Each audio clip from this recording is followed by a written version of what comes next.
This is Sportscentre. Hey, I'm Luca Celebre, and this is Digital Sportscentre presented by Montana's Barbecue and Bar. And we're back with another offseason look ahead. And today, we've got the Oilers. And for a team that's been so close to the Stanley Cup the last 2 years, they're not in as good of a situation as you might think. First and foremost, the Oilers need to come to terms with Connor McDavid. As it stands today, he'll be an unrestricted free agent in just over a year. While general manager Stan Bowman has made it clear re-signing McDavid is their #1 priority. I just don't see him leaving. I don't think that he's gonna leave. His wife just opened up a new business in Edmonton. Like they're putting roots down in Edmonton. I don't think it's gonna be that they leave. Unfortunately for Oilers fans, the McDavid deal is far from their only worry, because in the very near future, Edmonton's going to be right up against the cap.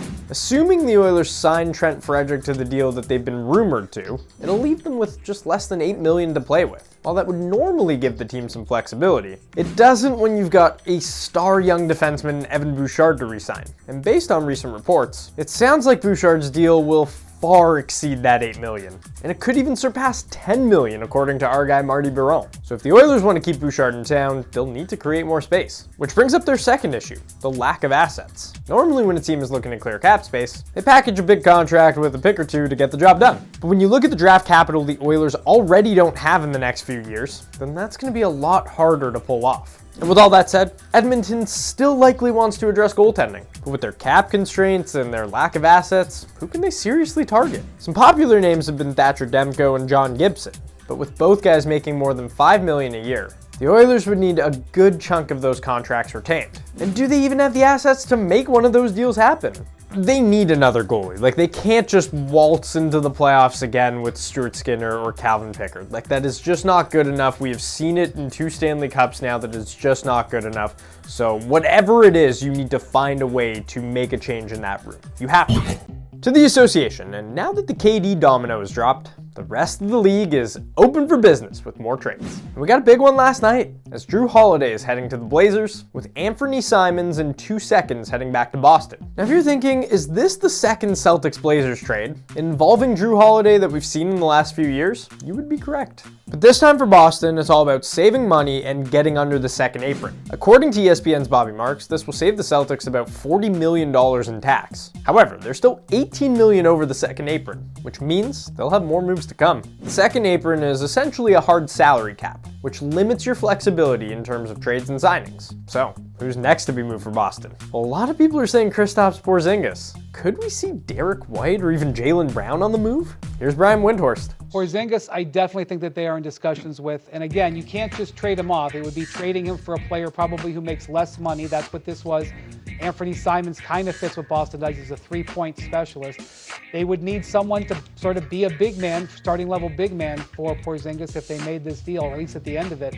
But look for a Porzingis thing. As for the other 2-star players, I don't think Derek White and Jaylen Brown are players that they want to put up. Having said that, if somebody calls with a gigantic offer, I think that they would have to discuss it. I think they'd be looking at their other supporting players, maybe like a Sam Hauser that they would be looking to do. But as Bobby described, they probably are going to have to make multiple more moves to save this money that they need to save. The Eastern Conference is just a disaster. Like, who is the best team? I don't even know. Boston's decimated after this. The Knicks are the Knicks. The Pacers without Halliburton for a while.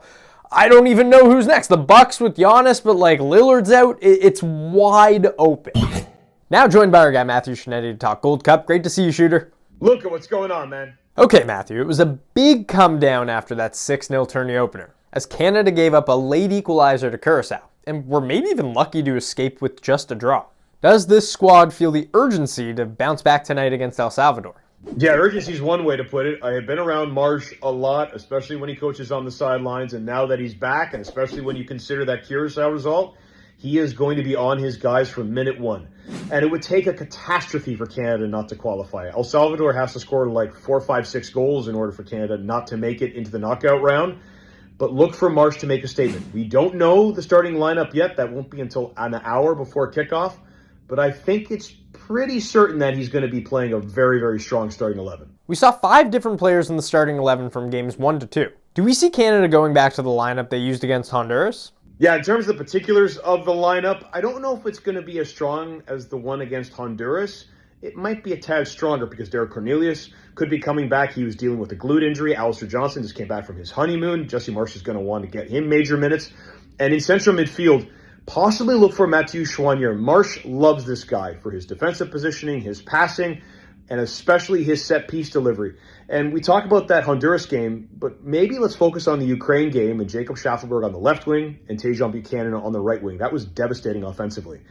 And I think we know there is going to be one guy who, if he doesn't start, is going to be playing minutes at some point, and that's Jonathan David. And this is an incredible story. It gets even more and more incredible game after game after game, given the fact that he's played over 160 minutes in this competition, still doesn't have a contract, but Jonathan David, figuratively and literally, is becoming Captain Canada in the Gold Cup. Shooter, pleasure as always. Appreciate you, Luca. You can watch Canada and El Salvador tonight on TSN. Coverage begins at 9 Eastern, 6 Pacific. And for more on the Canadian national team, be sure to check out the Park the Bus podcast on TSN's YouTube channel. Or just click the link below. Time now for the Big Play Replay presented by Montana's Barbecue and Bar. And let's head to San Diego, where Dalen Lyle goes up and gets this one. In the number of strikeouts that he had. Out to deep right, Dalen Lyle drifting with it at the wall, he makes the catch! Dalen Lyle robbing extra bases and maybe more from Luis Ariz. That's his second one on the road in the NL West that he has taken away. Washington's kind of pesky. I follow baseball a little bit, but like between James Wood and CJ Abrams, like Kenzie Gore, they've got some good young players finally after the Soto and Harper leaving and everything. It's nice to see. That's all for today. I'll see you right back here tomorrow at 3 Eastern, noon Pacific. Have a great day.